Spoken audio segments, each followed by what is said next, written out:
Elle est, presque, tous les soirs dans N'oubliez pas les paroles et sera ce samedi 2 septembre dans Fort Boyard. Pour sa première participation, Magali Ripoll se confie à Télé Loisirs.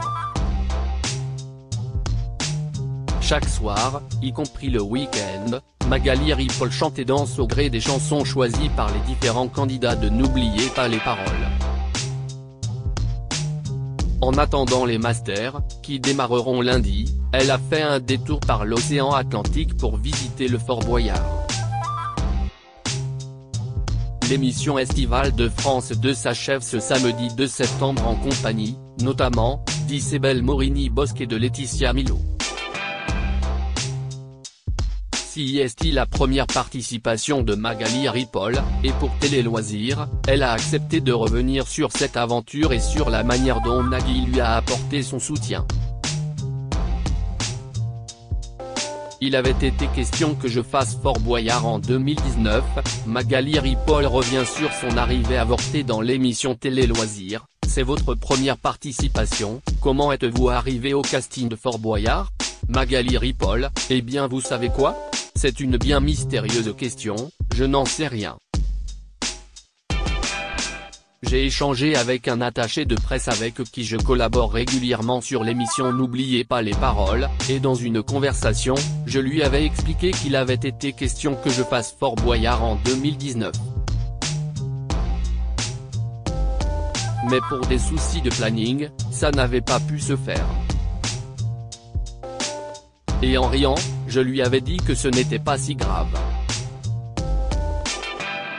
Ce n'est pas que je ne voulais pas faire Fort Boyard, mais j'appréhendais un petit peu. Et il me l'a proposé à nouveau la semaine suivante.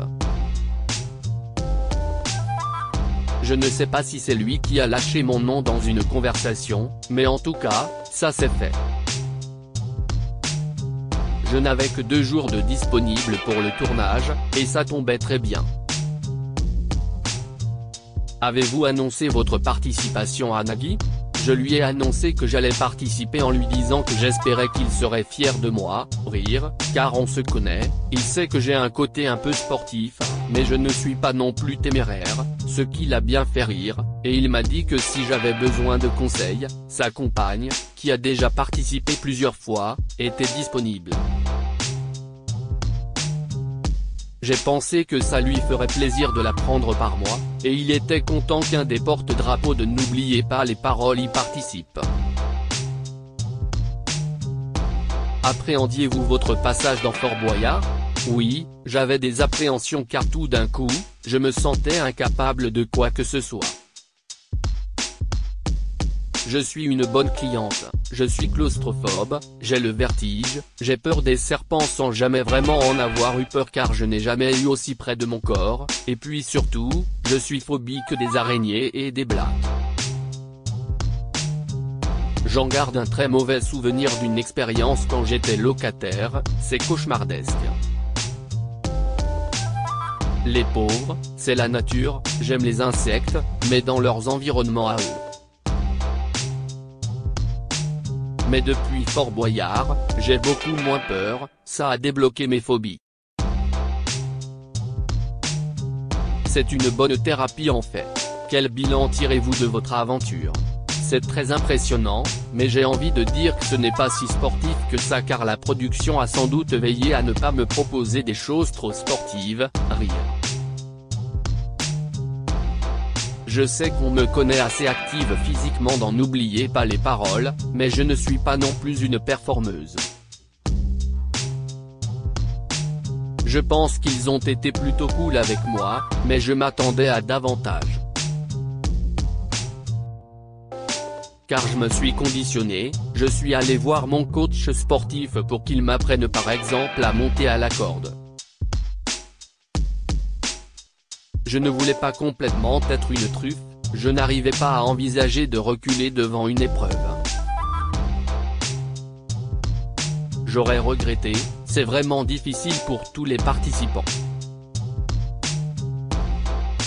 On sait tous comme une peur peut figer quelqu'un, on n'arrive plus à réfléchir. Mais il y a un enjeu, on a envie de donner un truc bien.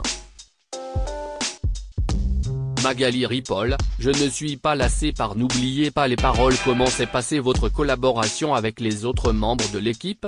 Ça s'est extrêmement bien passé. On s'est retrouvés la veille au soir, et on a tout de suite bien accroché. Quand je voyais qu'Isabelle Morini-Bosc avait des appréhensions alors qu'elle l'avait déjà fait, je me suis rendu compte que je n'étais pas toute seule.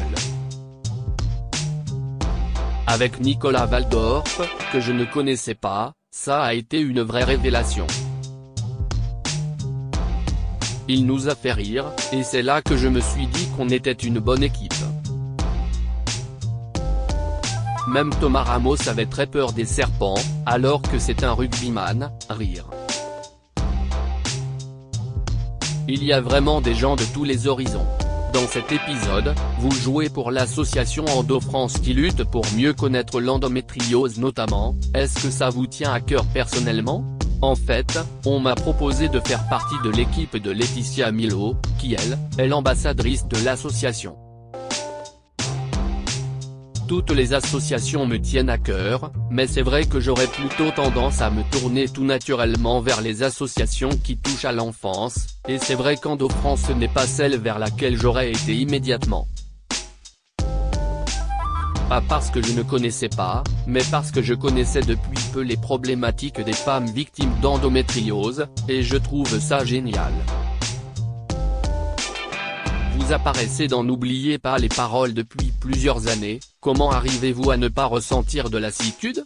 Je fais partie des musiciens présents depuis le début. Je ne suis pas lassé car tout simplement, je fais d'autres choses à côté. J'essaye de travailler aussi sur de nouveaux horizons, même si N'oubliez pas les paroles reste mon activité principale, c'est un peu mon cocon. Et puis le jour où je m'en lasse, j'arrête, car ça va se voir dans l'émission. Magali Ripoll avec Sophie Davant sur Europe 1. Comment êtes-vous arrivé dans la bande formée par Sophie Davant sur Europe 1? Mon nom a été évoqué lors d'un échange entre une attachée de presse que je connaissais et qui était une amie de Sophie. Là-dessus, elle a rebondi en disant que ce serait super d'avoir quelqu'un pour la partie musicale au sein de ses chroniqueurs. Du coup, Yvan Cugiou, un animateur de Sud Radio, note de la rédaction, et moi, Yvan prendra ma place lorsque je ne serai pas là, on proposera nos univers. Aimeriez-vous intégrer d'autres émissions à l'avenir? Moi, je suis hyper satisfaite et heureuse de ce que la vie me propose en me laissant guider par des connaissances de travail. C'est très important pour moi, j'en suis très fier, j'avance sur de nouveaux projets car on parle de moi en estimant que je fais du bon boulot. Je ne suis jamais arrivé sur un job par copinage. Mais j'ai aussi des projets de programmes musicaux. Alors je continue à faire mes armes, travailler avec Nagui c'est une très bonne école, et faire de la radio aussi, donc je suis en train de faire une formation pour maîtriser le média. J'espère que je gagnerai avec le temps qui passe le sérieux nécessaire pour qu'on me propose des choses nouvelles. Si on bosse et qu'on fait ses preuves, on est décatalogué.